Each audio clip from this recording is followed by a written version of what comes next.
سورہ کوثر کا یہ وظیفہ بڑی مشکل سے ملا ہے، 200 ارب بھی مانگو تو انشاءاللہ تعالی ملیں گے۔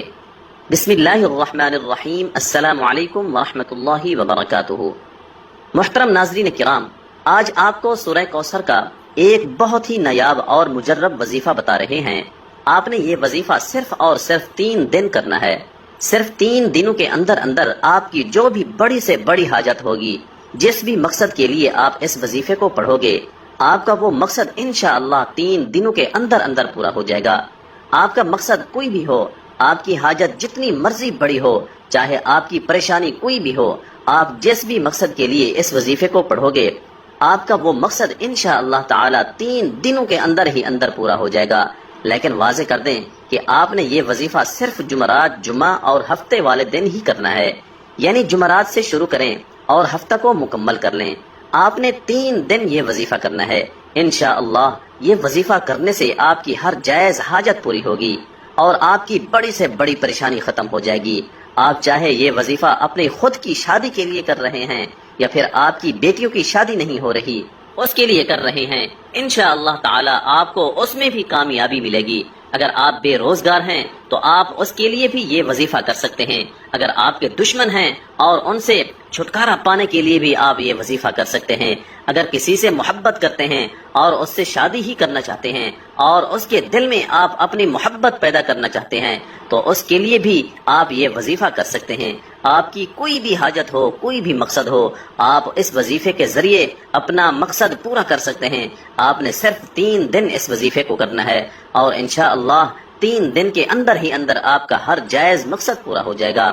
اس وظیفے کو شروع کرنے سے پہلے درود شریف لازمی پڑھیں۔ درود شریف آپ ہمیشہ ہی ابراہیمی درود شریف پڑھا کریں۔ آپ نے وظیفہ کس طرح کرنا ہے؟ آپ نے سورہ کوثر پڑھنی ہے۔ تمام مسلمان اچھی طرح جانتے ہیں کہ سورہ کوثر قرآن پاک کی سب سے چھوٹی سورت ہے۔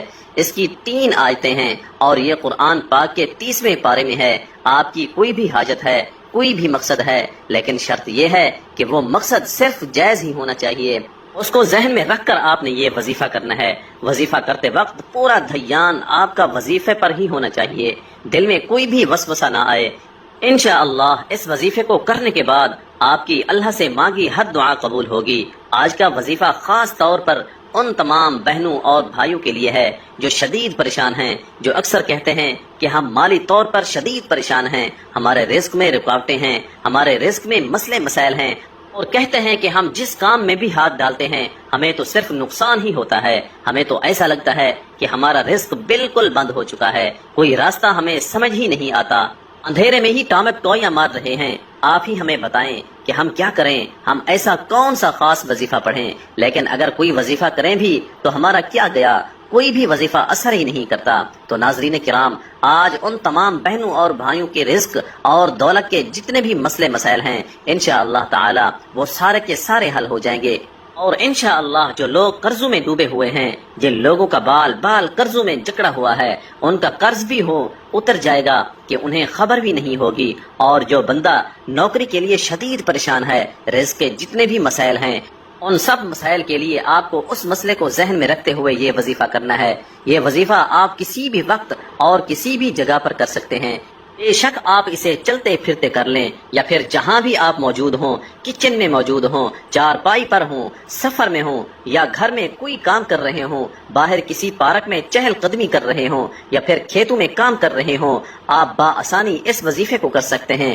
اس وظیفے کو پڑھنے کے لیے وقت کی بھی کوئی پابندی نہیں ہے، کسی بھی وقت آپ یہ وظیفہ کر سکتے ہیں۔ کام کر رہے ہیں، دن رات، صبح شام، بارش میں یا آندھی میں، غرض آپ ہر وقت کر سکتے ہیں۔ اگر آپ نوکری پر ہیں تو آپ اس سے مزید بہتر اور مزید اچھی نوکری چاہتے ہیں، یا نوکری پر آپ کے کسی سینئر کے ساتھ مسئلے مسائل چل رہے ہیں اور آپ چاہتے ہیں کہ میں ہی کامیاب ہوں، اس کے لیے بھی آپ یہ وظیفہ کرنا چاہتے ہیں، یا کسی بھی رزق کے مسئلے کے لیے آپ یہ وظیفہ کریں، لیکن اس مسئلے کو ذہن میں رکھتے ہوئے ہی یہ وظیفہ کریں۔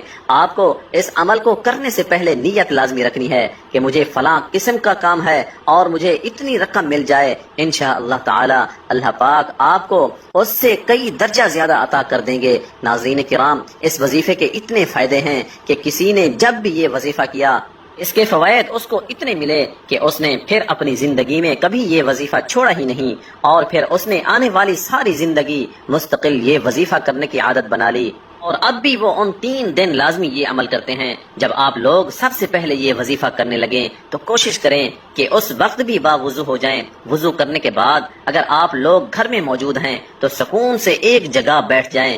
کبھی بھی جلد بازی میں آپ لوگ کوئی بھی عمل یا وظیفہ بالکل بھی نہ کرنا، بلکہ مکمل سکون اور اطمینان سے آپ لوگ کہیں بیٹھ جائیں۔ سب سے پہلے 7 مرتبہ درود پاک پڑھ لیں، لیکن یاد رکھیں کہ درود شریف آپ ہمیشہ ابراہیمی درود ہی پڑھا کریں، اور درود ابراہیمی تو دنیا کے ہر مسلمان کو آنا چاہیے، کیونکہ درود ابراہیمی کے بغیر تو نماز بھی اللہ تعالیٰ کی بارگاہ میں قبول نہیں ہوتی۔